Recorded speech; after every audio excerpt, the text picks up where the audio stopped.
Ah,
kamu lihat ada kamu lihat kan?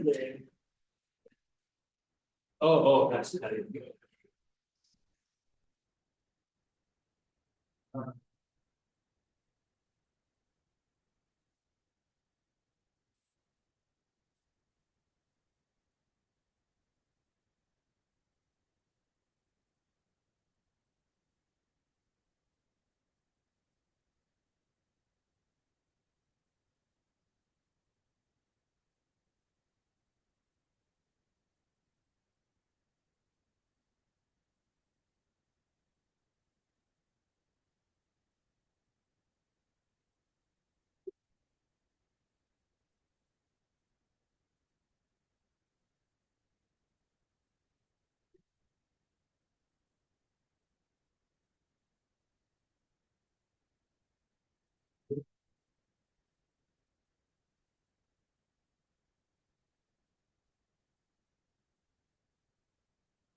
Right. So, do we have one people here?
Right, so it's already like 8:48, so I'm going to start the lesson now. Introduction to web application development, and if I recall you, like what we have learned the last week. So we have learned about internet and also the World Wide Web, right? So and something about names, servers, how this whatever the infrastructure beneath the internet works. So today actually we are learning. I mean, like we're going to learn about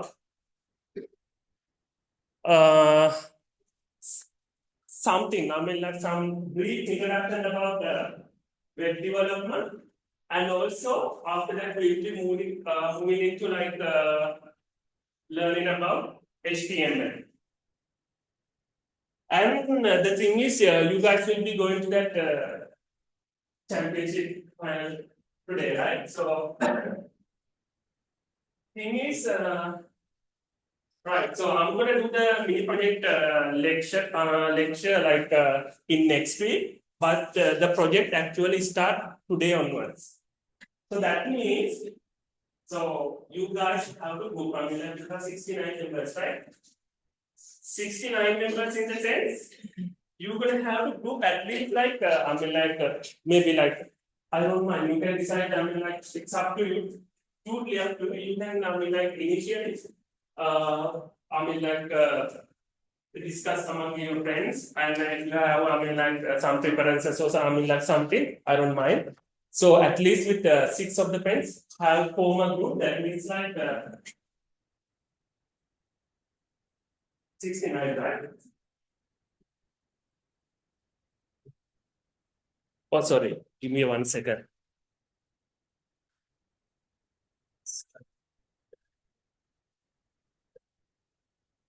Eh, 69 දෙනා වෙනවද? මේ 72ක් කියන්නේ නෙමෙයි. Right. So I mean that form a group into 5 members. So one group, I mean like one group will consist of eventually 4 members. All others, it should be 5, right?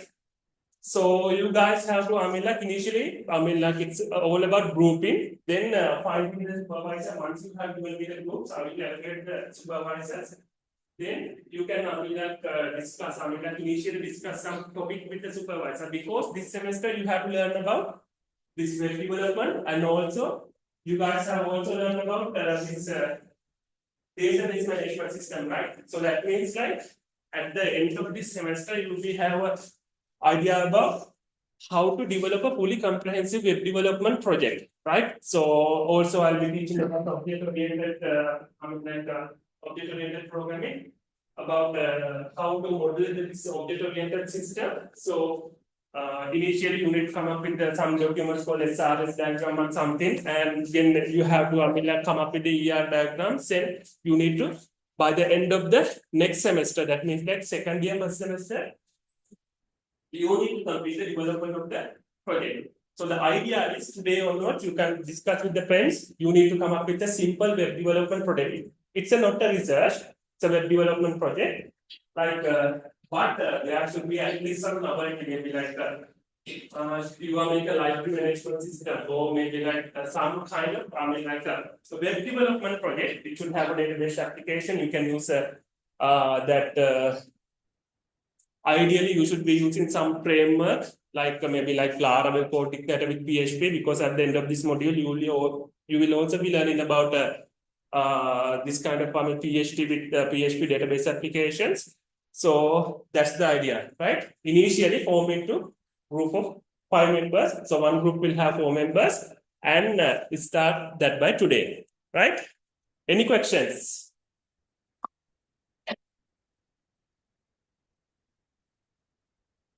So I'll be starting the lesson next week, right? Right. So I'm really sorry. Actually, I mean, you guys won't be able to see any of, I mean, like my presentation. So I couldn't help it. It's because this, I mean, projector and the light coming from that exposure coming from that doors. So I have already informed to the technical officer, but yeah, it will take some time. All right. So you have already learned about the World Wide Web and the internet. Right. So now we are actually moving into the web development. So what is a web page? So basically a web page, it's a document which act as a web resource worldwide, which act as a resource on the World Wide Web.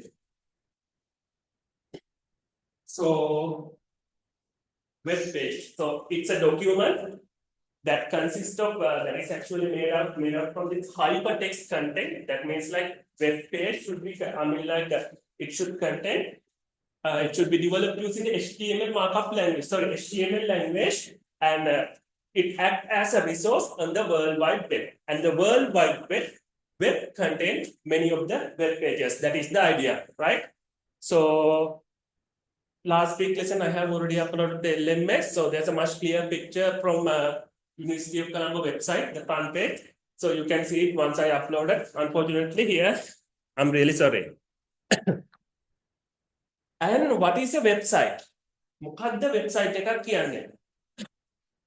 Set up related web pages which are located under the same domain name.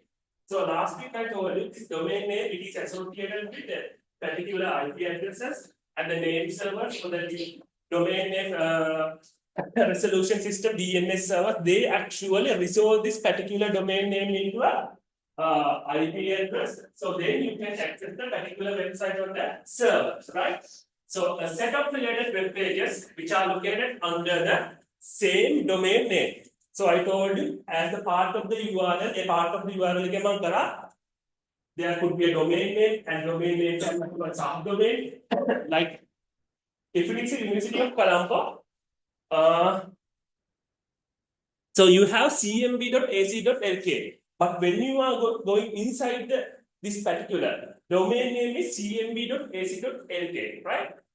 And if you go on like more deeper to the faculty level, department level, I don't remember the department level, for faculty level, like for faculty of technology, we have this F40 something like that, right? And when you have for the library, we have lib.cmb.ac.lk.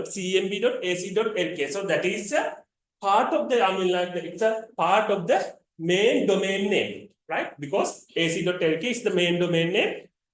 Library or the faculty of technology F40.ac.lk, it's like a part of this particular Colombo domain name, right? So now we have learned about web page or the whatever particular website, and we will be now moving into the web design.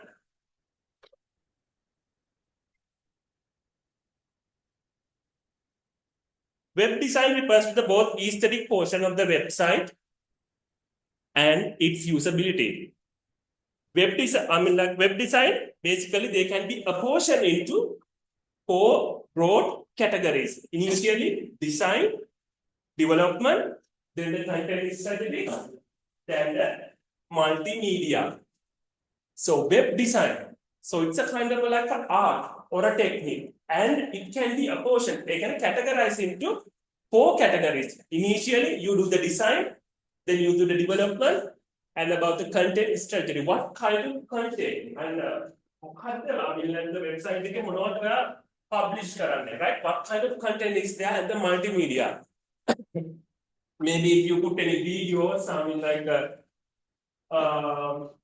some multimedia kind of all the things related to this multimedia.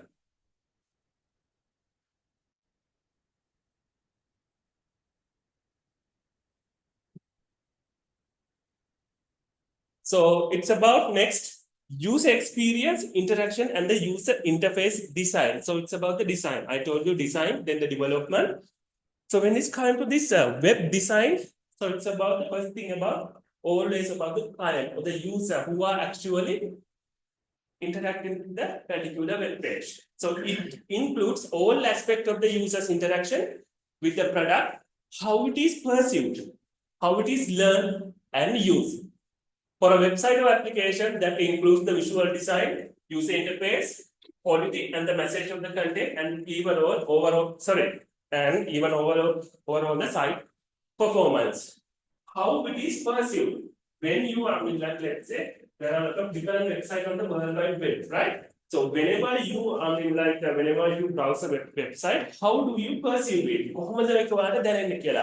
And how do you grasp the particular thing in a particular web page? So like when you are reading the web page, so there are different techniques that you can use. like ඔයාගේ ඇහැ යන විදිහ, like how your eyes goes through the website layout. Whether it is a pattern called F, like is a pattern, like there are so many like things are there, and what kind of knowledge you have to learn, and also how you interact with the web page and website, and how you gonna use that particular website, right? So it's about the part of the user experience. For a website or application that include the visual design, the user interface, and the quality and the messages of the content, and deliver overall the site performance. So even, let's say, you know that something as search engine optimization, right? So it's all about what you're going to put in your particular website and how you actually deal with the metadata on the website. So based on that, your website, it will be automatically ranked on the World Wide Web. There's a ranking called Alexa, according to this Alexa ranking. So, like they will rank your web page in a particular subject domain. So according to that, like you can even monetize. You can like put that AdSense particular advertisement in your website, right? So then whenever the particular users they log into your website, and based on their views, you can have some amount of money, right? So that's the thing. So it's all about the part of the user experience and interaction. The goal of the interaction designing is to make the site as easy, efficient, and delightful to use as possible. So interaction is about how do you interact with the particular web page. So there could be some buttons visible, and when you click on the button, there are giving you some messages, JavaScript alert, and if you go further, you have this HTML modules, right? You will be learning about all these things. It's about interaction. And the user interface design tends to be more narrowly focused on the functional organization of the page, as well as the specific tools like buttons, navigation, link, and so on that users will navigate the content or accomplish the task. So initially, if we plan to, like let's say if we are before doing all these things, we will be having like some kind of wireframe. Prototype initially a screen, so we call it user interface design or wireframe design. So that particular initial prototype version, we don't have this all the content, but the major whatever the buttons, layout, how we put the navigation links, some menu bars, all the things are there. So it's about the user interface design. And documents, design and its continuation, user research, and the testing reports. Understanding the need, desires, and the limitation of users is central to the success of the design of the site or web application. This approach of designing around the user's need is referred to as user-centered design. So whenever you are making some kind of like a product, it's not always a web development project, software development project. If it is some kind of, like let's say a grocery item or something, like that you are actually trying to market, you always have to think about your client or the eventual end user. So then it's about understanding the need, desires, limitation of the users is central to the success of the design of the site or the web application. This approach of designing around the user's needs is referred to as user-centered design. So that's about targeting your market. User requirement and according to the how users perceive your development project. And you will think, that you will, when you are planning the development project, you will think about that, and then you will develop this, and it's called the user-centered design. Whenever you develop some kind of product to market to the customers, you always stick with this thing, not about web development. Site designing often start with the user research, including the interviews and observation, in order to gain a better understanding on how the site can solve problems or how it will be used.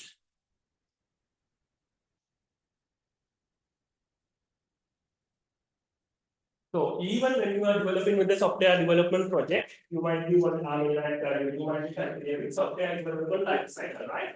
In the first phase of software development life cycle, what you will do is requirement analysis. You will gather the requirement. You will interview whatever the users and all the peoples. Then you will observe the things. So then you will have a better understanding about what actually your customer or the client requires, and you come up with the project. It's the same thing about the web development, right? I mean, like web development, it's actually software development project. In order to gain a better understanding on how the site can solve problems or how it will be used. It is typical for designers to do around user testing at each phase of the design process to ensure the usability of their designs. So let's say, so if it is a part of the software development methodology, there's some like a project management or software development methodology called agile software development, right? Have you familiar with agile concept? Have you guys learned agile concept? Right? So the agile, in the agile, like a particular software development methodology, what you will do is initially you have a set of requirements, then you will modularize, you will categorize something like let's say it will lead to complex software development projects. What you will do is you will apportion the main task into several primary tasks. Like a modular, then we will be developing the software, part of the software in 2 weeks of time. It's called a sprint. Take 2 weeks of time. Sprint. We will be developing a part of the software, and eventually at the end of the particular deadline, we will have the fully comprehensive software. Part develop then eventually we have the fully developed software. Right? At each phase, once we initiate the development, then whatever the feasibility study and design, then we do the testing, right? So during the testing phase, we will be doing something called as user acceptance testing. So actually, in this user acceptance testing, what we will do is you will be giving a developed part of the software to the client, and we will be testing whether the user accepts it or not. It's called the user acceptance testing. So it's typical for designers to do a round of user testing at each phase of the design process. So the same goes to the web development to ensure that the usability of their design. So like in the agile methodology, once the part of the design is completed, we will be giving the client directly if there are any additions that I need to add, we will discuss it with the client, and then eventually you will have by the time of the deadline, you will have a fully comprehensive software development project, right? Sorry, web development project. Right. Site diagram. A site diagram, website diagram indicates the structure of the website as a whole and how individual pages related to one another. Right? So if you browse to the let's say one particular website, initially we will be redirecting, we will be directing into some page called either it could be like home page. URL /index.html or index.htm, initially home page, and by going through the home page,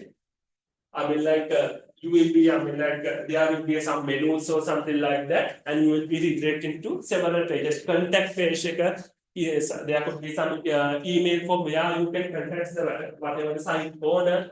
Then FAQ, that means you can maybe ask some answers and questions, and they will give you the answers. Maybe you will be redirecting to another page, and that is called the site diagram. The site pages that indicated by the site diagram. So this is actually for some kind of library or something. And also the thing is, as a part of the particular web page, you will be having a hyperlinks to other web pages also, and it is a part of the search engine optimization. So whenever if you want to rank your web pages, so let's say you will be copy and paste some web links. Web links from the high rank websites into your page, right? So there could be some external links. You will be including them as hyperlinks, right? So that's the site architecture or the site diagram, basic diagram. Like you will be having the home page. From the home page, you will be having the menus or the navigation bars, and from that you will be redirecting into so much of pages. That's the thing.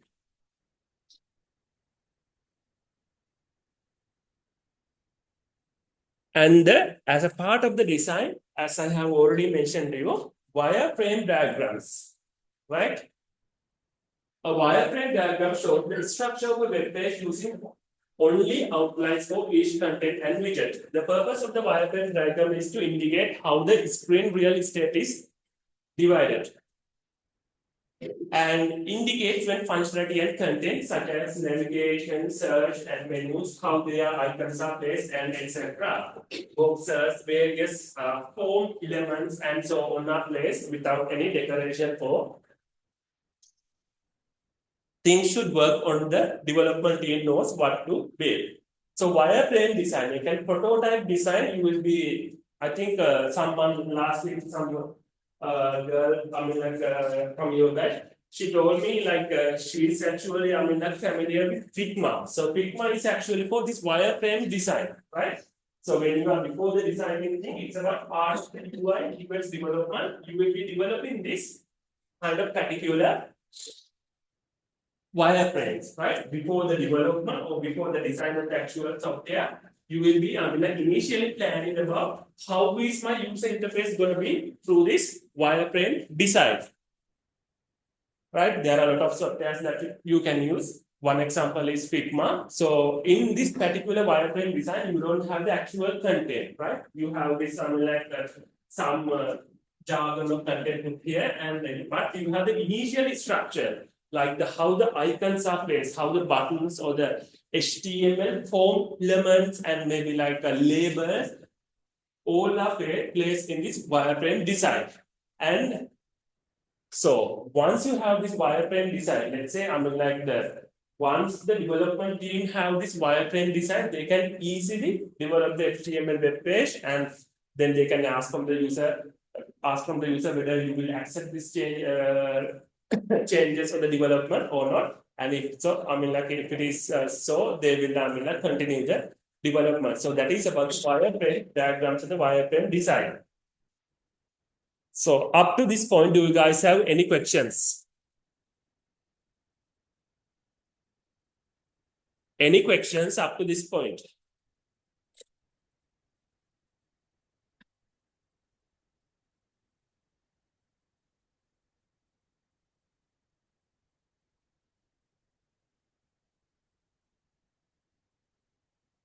So do you guys have any questions up to here?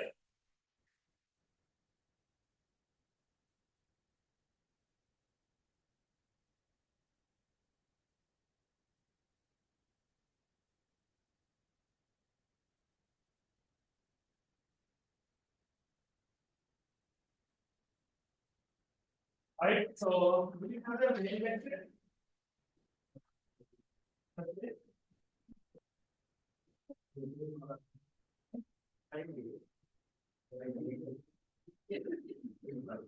Oh, what's the name?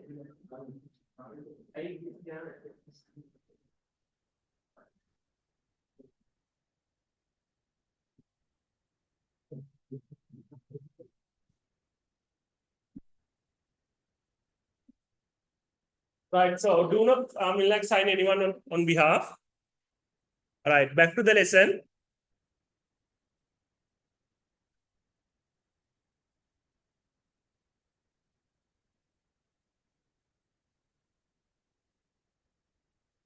Right.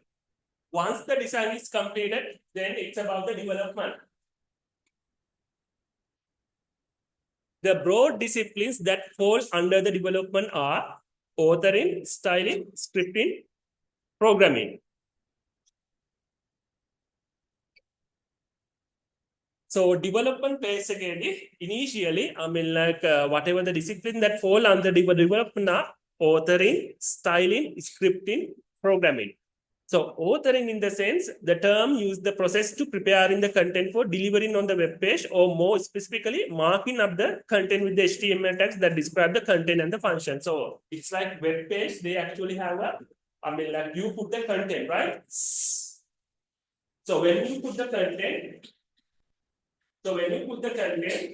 so there could be some authors, or let's say when you are making some kind of blog page, so you will be coming up with some idea, and you will be have some kind of script or narrative in your mind, and then you will do the writing, right? So that part is called the authoring. So for that authoring part, you will be having an idea about according to the HTML, how I'm gonna put the content in my particular web page. Then the second thing, styling. So it's about in the web design, the appearance of the web page is the browser. It is controlled by the style rules written by the CSS. So probably you will be using for the styling part, cascading styling sheet for the CSS, right? Then it's about the scripting for the programming. As the web has evolved into a platform of applications for getting stuff done, JavaScript is the language that makes the elements on the web pages to do the things. That means that in order to make the web page interactive, you will be having this JavaScript language, and based on the JavaScript language, we also have this jQuery, then jQuery mobile, then Ajax, so much of things, right? It's already JavaScript based languages.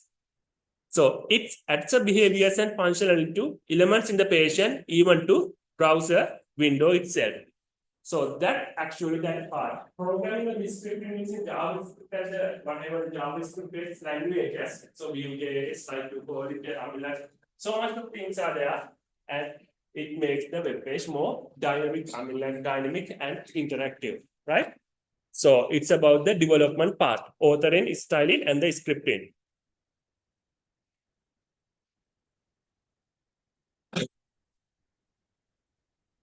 So the next one is content strategy. So before the multimedia, I will say about the data.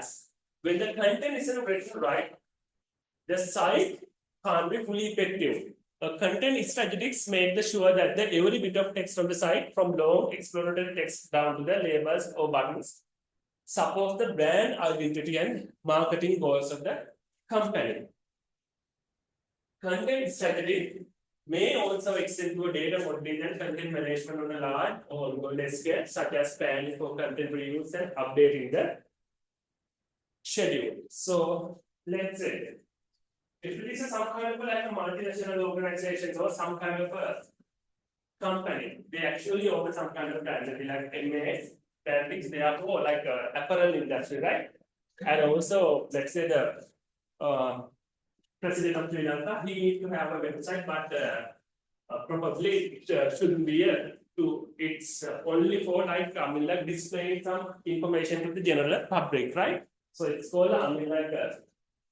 so when you are putting some content, when you are putting all the content in the web page, you need to think about what kind of content that I will be publishing on my website. If it is let's say if it is not a person like president, if it is some kind of an organization, you always have to think about the company brand. They can company and when you think about that, you always have to stick with the whatever the necessary rules of the company policies and things, right? Then you always have to regularly update the website according with the new content, and the website should be designed in a way to reveal the company identity. So if it is some kind of like industry like M&S brand, their website should be public some contents related to that. Their industry, they will be revealing about revealing about what is their company vision and mission, and what kind of industry that they are engaged in, how many employees. So that will be actually revealed that in about the stage, right? And then there should be some space to publish the available vacancies. So things. And maybe like if they are doing some CSR projects or some necessary projects, so that should be published in the websites, right? And also they should be published some information about whatever the executive people, I mean the CEO, the chairman, and the organization. So it's the same with the faculty of technology. We have the dean information and the faculty structure, department heads, and also we have this whatever the necessary lecture, academic staff and the non-academic staff, and the curriculum, and all the things are included in the web page, right? So let's say if someone putting some unnecessary content, like if it is someone is putting actually some unnecessary content in the faculty web page, right? So it's a that should not happen. That's the thing, right? So whenever you are in the business or some kind of a competitive industry, all the content that you are publishing must be related to your company or the brand identity. Company strategy may be also strength data modeling and content management on a large scale, ongoing scale, such as planning, content reuse, and update schedules. So in order to keep up in the competitive market or the competitive industry, so you always have to put some new content. Let's say it's the scenario of a normal blogger, right? If you are into blogging or something, so you always have to put this content. If you are some influencer or someone, you always have to come up with new content, right? So that's the scenario with the content strategy with the web development, content strategy. Updating schedule, that means that from time to time you need to upload this web pages, you need to have another blog page, like you are uploading the YouTube videos, right?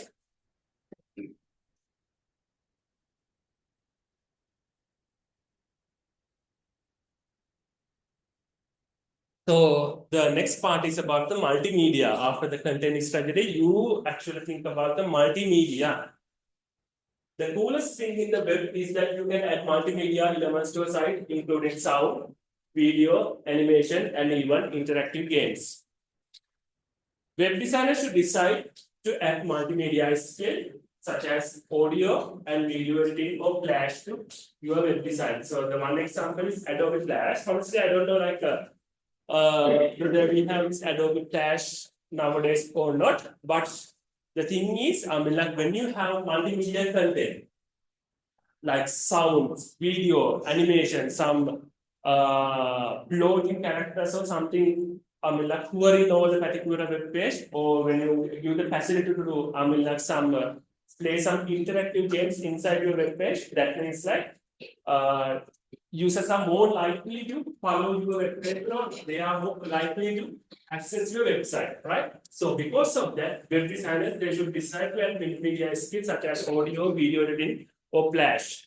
So the Flash, this Adobe Flash, it actually allowed to create some HTML version, HTML games in the early 2000s, some animations kind of things to a web page, right? So that's about the multimedia. Initially, you do the design and you do the development, then it's about the content strategy, and eventually we have the multimedia. So once you take care of all these things, you will have a fully comprehensive web development project, right? And I think I have forgotten to tell you about one thing: content management system. So content management system, in the sense, it's actually a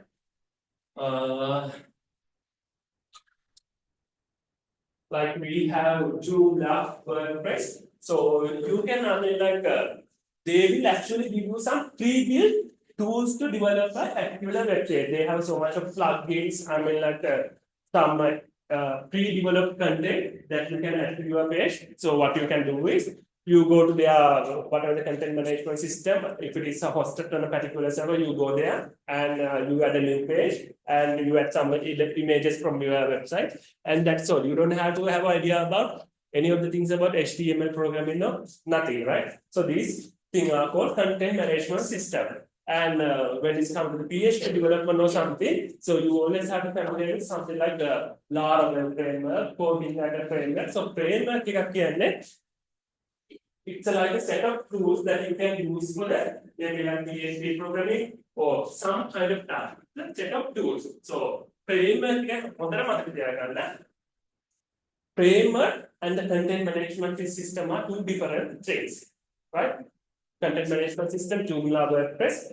When it's come to framework, it depends on the domain that you are interacting with. So the web development, I mean, we are actually using code dictator, I mean, like Joomla, code dictator like Laravel, like it's for the PHP server-side scripting frameworks, right? So you will be learning that later. Any questions up to this point? Method ප්‍රශ්න තියෙනවද?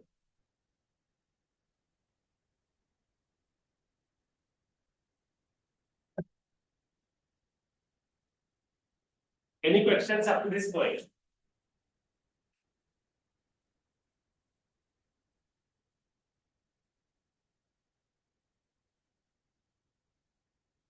Any questions?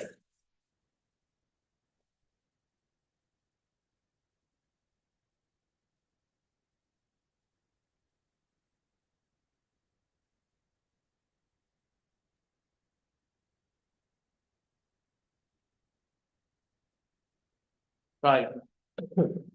What do you mean by the web development? So it's a work that is involved with the developing a website for the internet or the intranet. So internet means for the I mean like the part of the World Wide Web. Intranet means if it is within the organization or something. Intranet.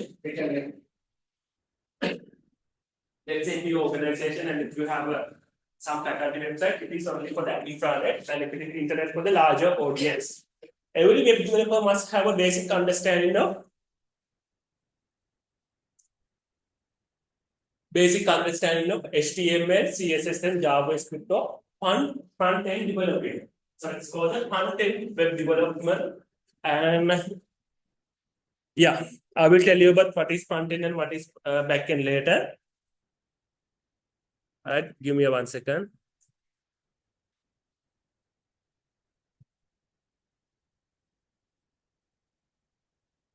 Right, roadmap for front-end web development. So you always have to learn about the basics of HTML, CSS, JavaScript, and other necessary JavaScript enable libraries. So get into deeper in CSS and JavaScript by knowing new technologies and features. I think I have highlighted here. You have the React.js, Vue.js, AngularJS, and jQuery, and choosing the suitable framework. Right. Get into deeper into CSS and JavaScript by knowing new technologies and features, because there are a variety of JavaScript libraries are available like Vue.js, React.js, Angular, jQuery, and then you decide the final framework what I'm actually working on. So it's about the front-end web development, and so if we have a front-end, there should always have a back-end, right? So front-end and the back-end.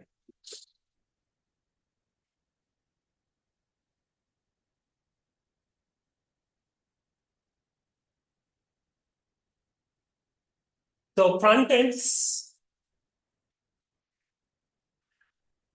actually refers to any aspect of the design that actually design process that appears in relative directly to the browser. That means that when you are browsing a particular web page, so you will be typing the URL and the web content, the web browser, it will actually render the content from the web server, right? So you can see that your websites upon that web browser. So that's called the front end. So the backend refers to the programs and the necessary script that work on the server behind the scenes to make the web pages dynamic and interactive. So as a part of the web page, we only can see the front end, but backend we never can't see. This refers to the programs and script that work on the server behind the scenes to make web pages dynamic and interactive. So this backend actually made up of various server-side scripting programming languages like PHP, Python, maybe like JSP, ASP.NET, and so much of things are there, right? And backend is the part that actually connect with the database. That is the thing. And also,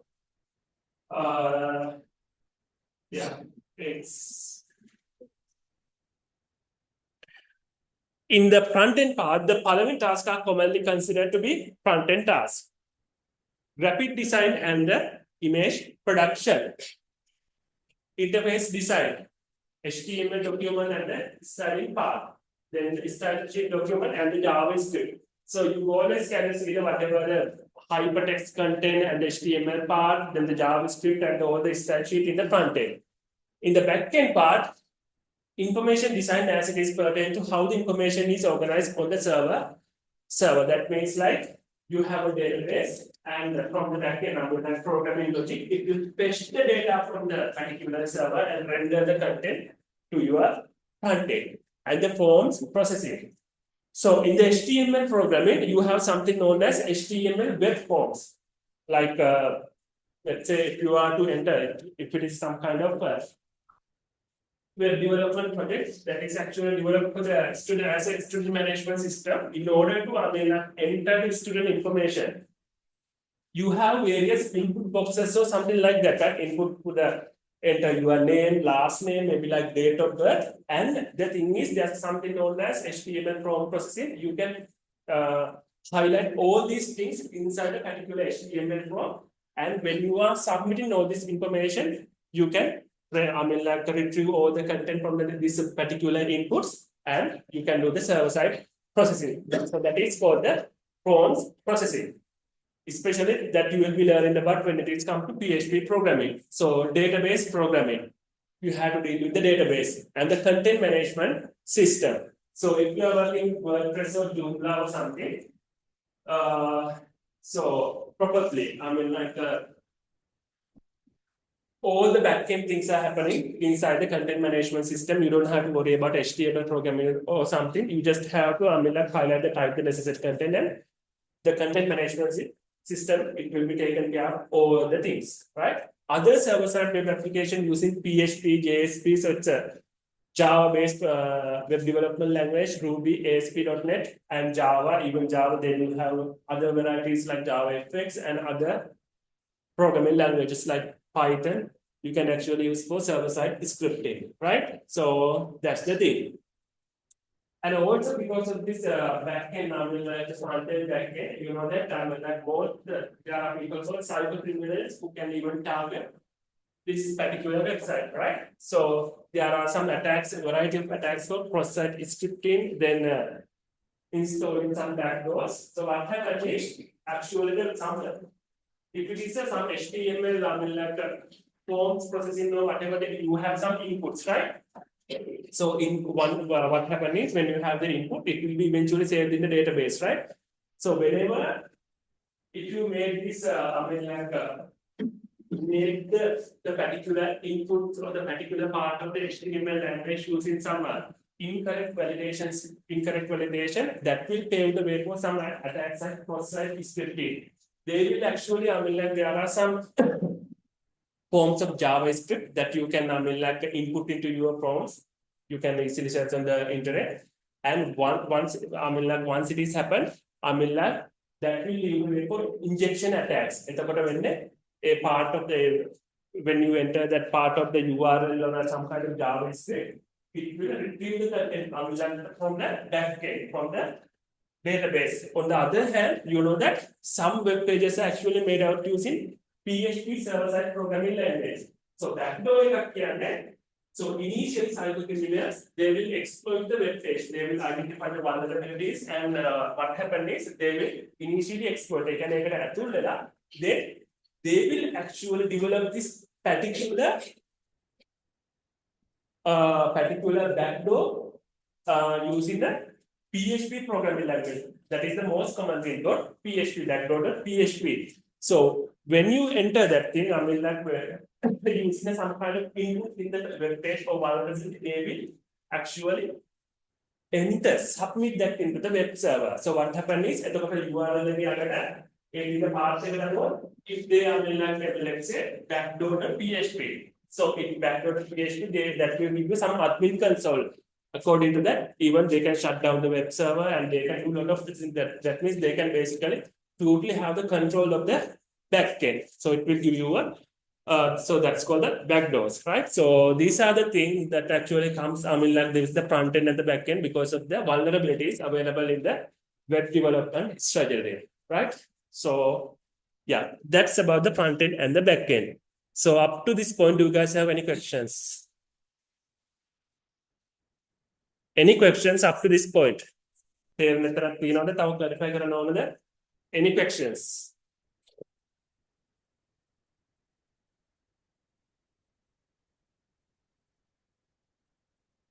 Any questions up to this point?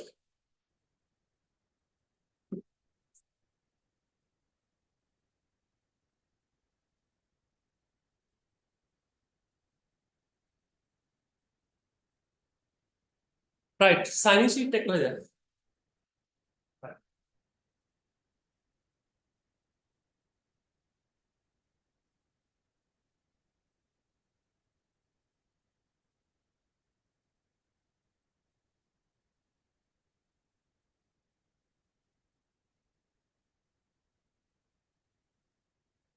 All right, so if you don't have any questions, so I'll be moving into the next part.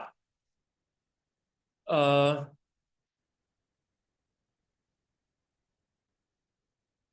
Base of web technologies.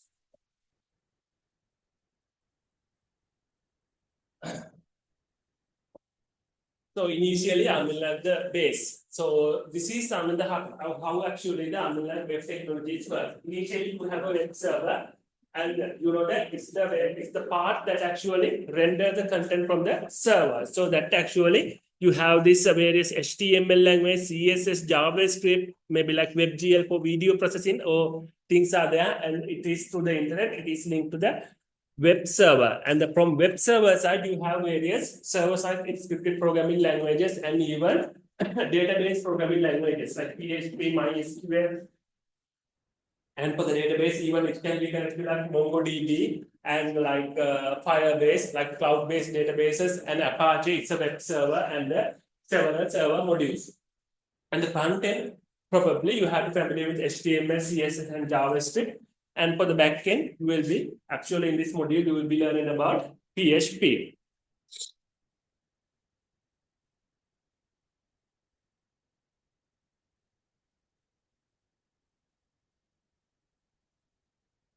Right. So before moving in, the thing is there are two types of websites: static and dynamic. Right. So can someone tell me, I mean, what is the difference between this static and dynamic websites? What's the difference?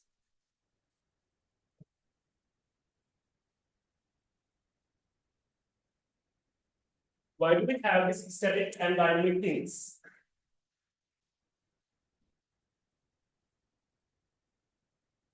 Anyone?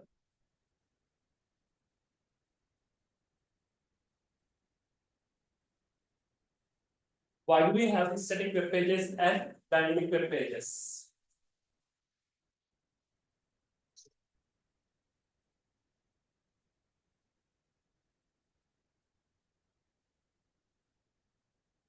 Why do we have it?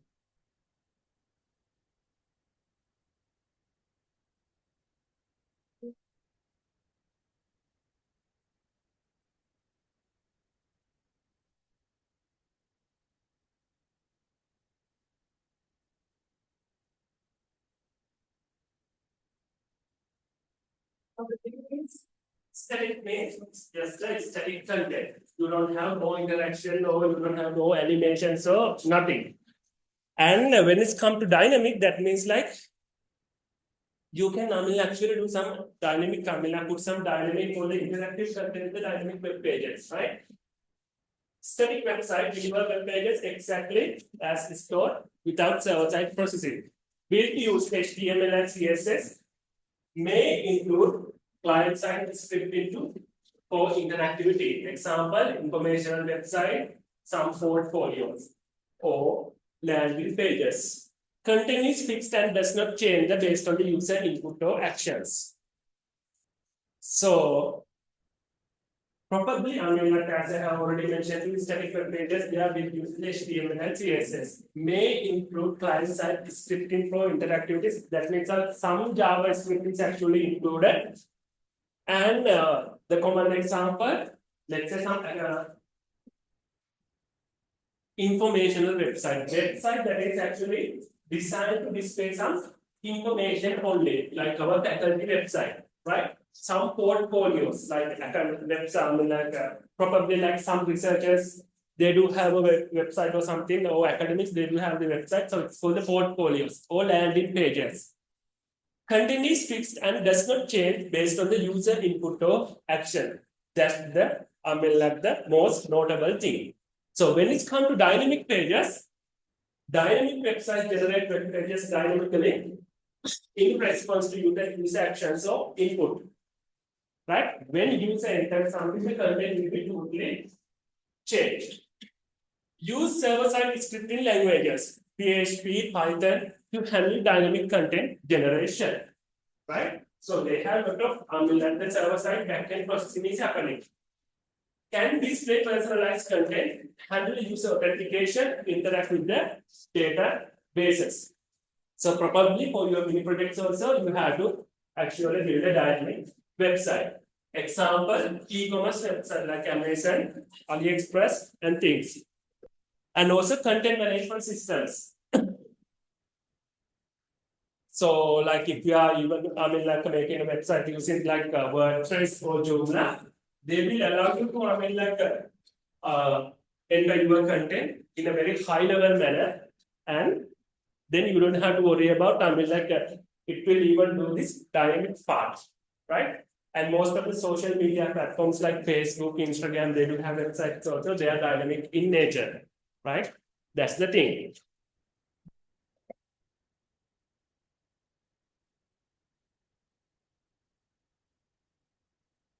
Any questions up to this point? Any questions?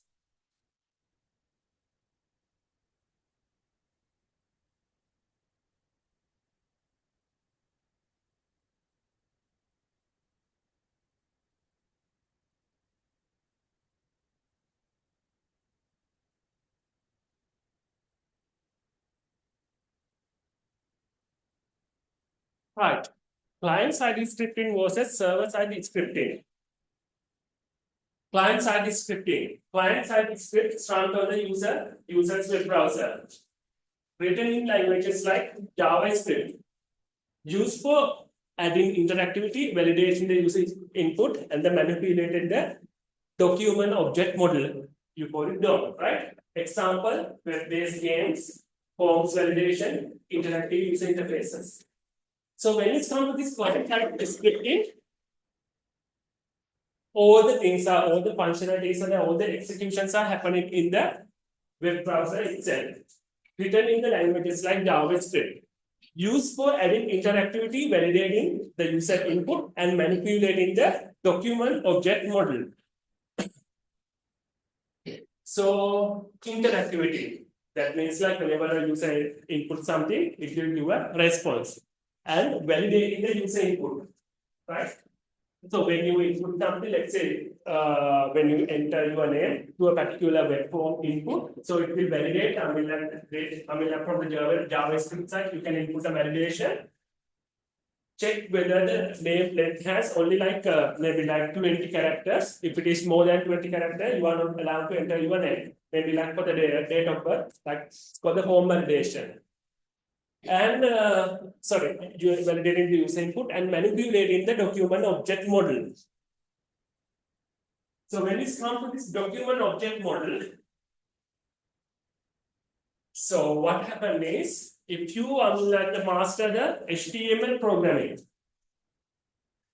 you have this, when you take in a particular HTML web page, so this document object model, you call it DOM,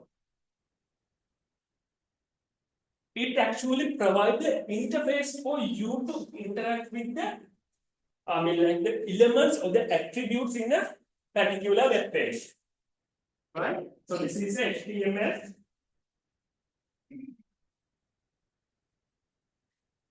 So this is a particular HTML web page, right? So in the double OP lecture on Thursday, I have told you about the classes and the objects, right? So classes, they act as a, like some kind of blueprint to create the objects, and these objects has a necessary attributes and the behaviors that you can manipulate. So in the document object model, what happens is they will consider this HTML page as a particular object that has attributes that you can change, right? Have you understood the point?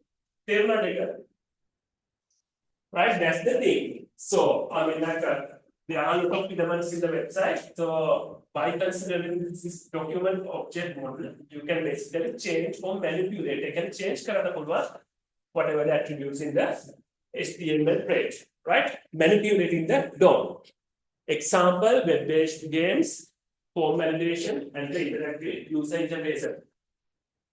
So when it's come to server-side scripting, server-side script runs on the web server before serving the content to the client, right? So they do the processing at the server. Written in languages like PHP, Python, Ruby, ASP.NET, and handle tasks such as processing the form data, querying the database, and generating the HTML, right? So whenever you have a web page, you have some inputs like here, name to enter your something like that. And what happens is when you have when you enter submit this to you have the web server over here. This is the web server, and this request goes to the web server, and that will be processed by the server side scripting, whatever the PHP script or scripting language, some necessary pages there. Let's say some PHP pages there. It will be processed there, and the request goes to if it is the request is to validate the data, it quickly goes to the server side. Then response, it will give the web server and the HTML page on the web browser, right? Processing the form data, querying the database. So you have the server side scripting, whatever the necessary database from PHP file, and it will process the request and query the database, and from dynamically, it will again generate if it is based on the user input and a user may have HTML content. So if it is some other content, generating the HTML content, right, based on the user preferences.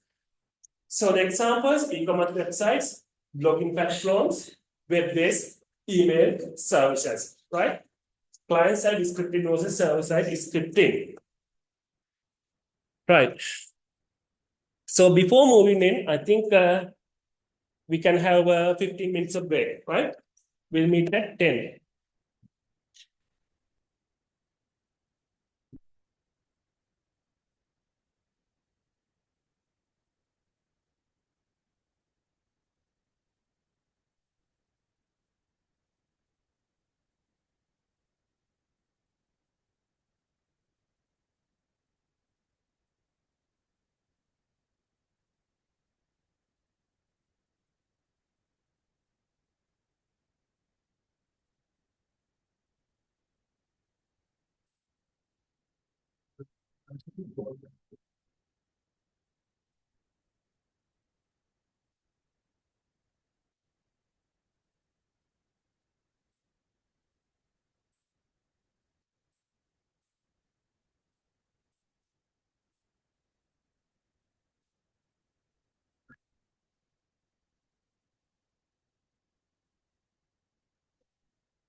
And if you feel sleepy or something, please go now.